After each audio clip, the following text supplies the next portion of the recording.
Dobry dzień, witamy w postępnym dzielu kaszebskiego kalendarium. Dziś są wydarzenia od 7 do 13 rujana.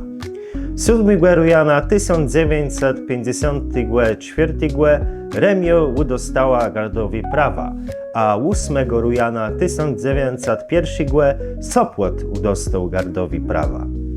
9 rujana 1883 urodziła się Franciszka Majkłewska, kaszebsko-dzejorka, wesiworka i szkolny, białka Aleksandra Majkłewskiego.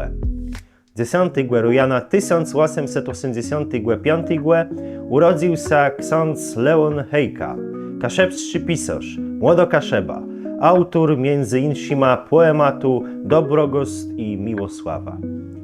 11 rujana 1745 w płemerskim kamieniu Ewald Georg von Kleist pokazał swój wynalazek – lejdejską budelkę.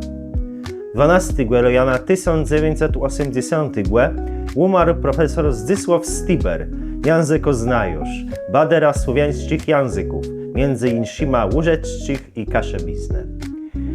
13 rujana 1927 premiera filmu Zew morza Henryka Szaro, polskiej superprodukcji o morskim temie, kręcony m.in. we Gdyńsku, Gdyni i Pucku. To już wszystko na dziś, do usłyszenia.